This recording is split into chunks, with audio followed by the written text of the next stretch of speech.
آپ individual personal piety, بہت اعلیٰ کردار، بہت اعلیٰ تقوی، بہت زاہد، بہت عابد، سب کچھ ہے، لیکن اس نظام کا حصہ ہے جو نظام باطل ہے۔ آپ کس کی گواہی دے رہے ہیں؟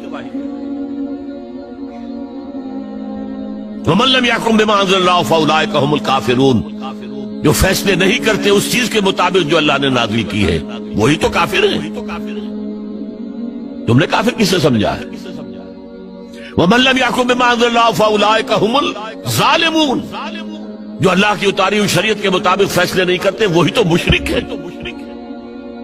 وَمَن لَّمْ يَحْكُم بِمَا أَنزَلَ اللَّهُ فَأُولَٰئِكَ هُمُ الْفَاسِقُونَ، جو اللہ کی اتاری ہوئی شریعت کے مطابق فیصلے نہیں کرتے وہی تو ناہنجار ہیں، فاسق ہیں، غدار ہیں، باغی ہیں، سرکش۔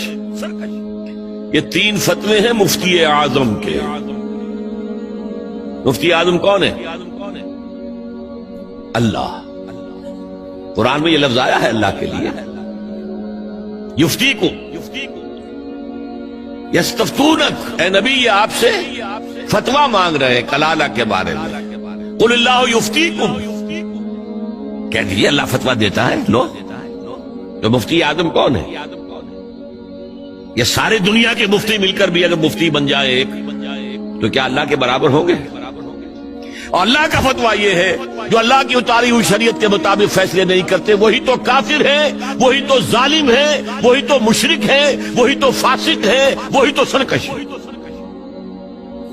اور یہ تین فتوے ایک رکوع میں آئے ہیں، سورہ مائدہ کا رکوع نمبر 7۔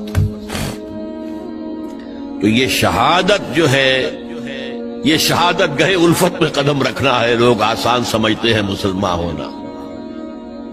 ٹھیک ہے، کہہ دیا اشہد ان لا الہ الا اللہ واشہد ان محمد رسول اللہ، اب تمہیں معلوم نہیں ہے شہادت گاہ میں آ گئے ہو۔